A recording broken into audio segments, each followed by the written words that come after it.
అవనిగడ్డ ప్రధాన పట్టణం అయినటువంటి అవనిగడ్డకు ఆనుకుని ఉన్నటువంటి చిన్న ఊరు బందలా చెరువు. ఈ బందలా చెరువు రాజకీయ నాయకుల కర్మాగారం అని చెప్పేసి నిన్న మొన్న పేపర్లో క్లిప్పింగ్లో చూసాం.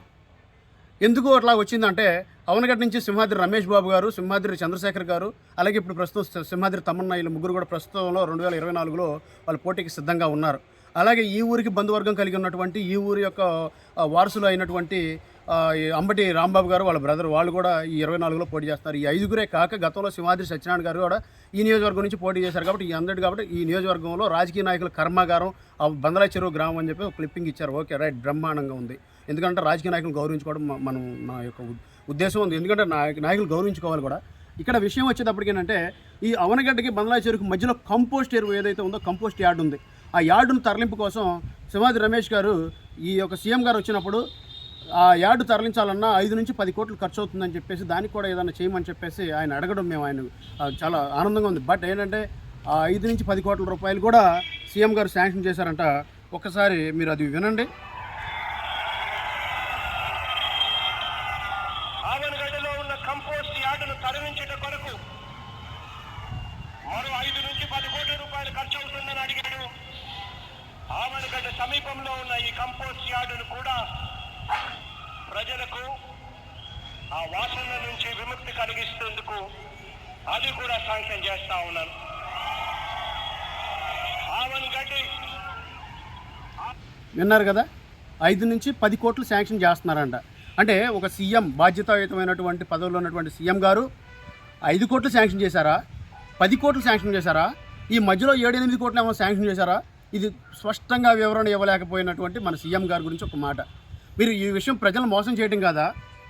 నేను 5 కోట్లు శాంక్షన్ చేశానయ్యా, మీకు ఇంకా చాలకపోతే నెక్స్ట్ రేపు రాబోయే ప్రభుత్వంలో ఒక 1000, 2 లేదా 3, 4 కోట్లు నేను శాంక్షన్ చేస్తాను మరలా అని ఏమన్నా మీరు వివరణ ఇచ్చారా అని మిమ్మల్ని ఈ సందర్భంగా నేను అడుగుతున్నా. ఆ రోజు నుంచి ఈ రోజుకి ఏమన్నా 1 కోటి రూపాయలు కానీ దీనికోసం శాంక్షన్ చేసి ఖర్చు పెట్టి ఏమైనా తరలింపు ఏమైనా ఏర్పాటు ఏమైనా చేశారా అని మిమ్మల్ని ఈ సందర్భంగా నేను అడుగుతున్నా.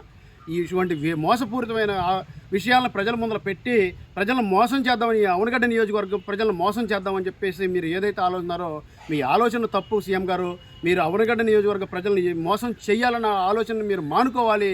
మీరు ఇటువంటి మోసపూరితమైన ఆలోచనలు తీసుకొచ్చి మోసపూరితమైన విషయాలను మీరు ప్రజల మధ్యలో పెట్టడం అది కరెక్ట్ కాదని చెప్పేసి మేము ఈ సందర్భంగా మిమ్మల్ని తెలియజేస్తున్నాం. అలాగే అవనగడ్డ ఏదైతే ఈ సీసీ డ్రైన్ల గురించి ఎప్పటి నుంచో ఉన్నటువంటి సమస్య, ఈ సమస్యను శాశ్వత పరిష్కారం కావాలని అవనగడ్డ తరపు నుంచి చాలామంది ఇప్పటికే ఇబ్బందులు పడి ఎన్నోసార్లు నాయకులకి విన్నవించుకోవడం జరిగింది.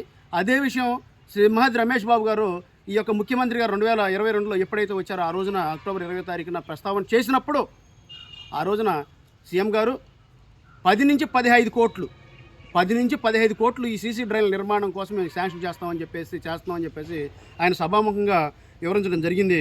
మీరు అది కూడా వినండి.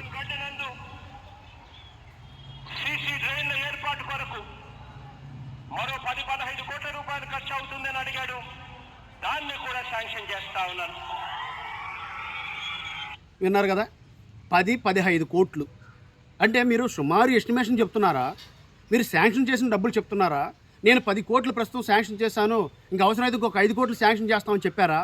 ఎందుకు మీరు ప్రజలు మోసం చేశారని నేను అడుగుతున్నాను. 15 కోట్ల రూపాయలు అవుతుందా, 10 కోట్లు అవుతుందా, ఎంత అవుతుందో అంత నేను శాంక్షన్ చేశాను, లేదా ఇంత ఇప్పుడు చేస్తాను, కథమాది ఈ విడతలో చేస్తానని చెప్పి మీరు ఎందుకు చెప్పలేదు? ఇది మీరు ప్రజలను మోసం చేయడం కాదా అని నేను అడుగుతున్నాను. ఎందుకు మీరు అవనగడ్డ నియోజకవర్గ ప్రజలను మోసం చేశారని అడుగుతున్నాను నేను. ఈ సందర్భంగా నేను అవనగడ్డ ప్రజలను అందరినీ కూడా నేను కోరుకున్నది ఒకటే, మీ అందరికీ చేతులు జోడించి నమస్కారం చేస్తాను. ఇటువంటి మోసపూరితమైన ముఖ్యమంత్రి యొక్క మాటలు నమ్మి రేపు రాబోయే రోజుల్లో వైఎస్ఆర్ పార్టీకి మీరు ఓట్లు వేయొద్దు. ఎందుకనంటే ఇప్పటివరకు చేసిన మోసాలు చాలు, ఇంకా మీరు మోసపోవడానికి సిద్ధంగా ఉండొద్దు అని చెప్పేసి నేను ఈ సందర్భంగా మీకు తెలియజేసుకుంటూ, ఏదైతే ప్రజాస్వామ్యం ఉందో ప్రజాస్వామ్యంలో ప్రజల కొరకు చట్టాలు చేయబడతాయి. మరి ఈ చట్టాలు ఏ విధంగా చేస్తారంటే ప్రజలకు ఉపయోగపడే విధంగా ఉంటాయి. కానీ ప్రజలకు ఉపయోగపడకుండా ప్రజలను మోసం చేసేటువంటి మోసపూరితమైన మాటలని చెప్పేటువంటి ఇటువంటి ఎమ్మెల్యేలని, మంత్రులని మీరు దయచేసి నమ్మొద్దు. ఇంకొకసారి వాళ్ళకి అవకాశం ఇవ్వద్దు. ఈసారి మీరు ప్రజలందరూ కూడా కలిపి ఎవరైతే మనకు ఉపయోగపడతారో, ఈ యొక్క రాష్ట్రానికి ఉపయోగపడతారో అటువంటి ఉమ్మడి కూటమి ఏదైతే ఉందో, జనసేన పార్టీ అభ్యర్థులు ఎవరైతే పోటీ చేస్తున్నారో అవనగడ్డలో ఉమ్మడి కూటమి ఏదైతే సపోర్ట్ చేసిందో, బలపరిచిందో ఆ జనసేన పార్టీ అభ్యర్థులకు ఓట్లు వేసి అవనగడ్డ నియోజకవర్గం అభివృద్ధిలో మీ వంతు పాత్రలు కావాలని చెప్పేసి మిమ్మల్ని అందరినీ కూడా మనస్ఫూర్తిగా అభ్యర్థిస్తూ సెలవు తీసుకుంటున్నాను. జై హింద్, జై జనసేన, వర్ధిల్లాలి ఉమ్మడి కూటమి.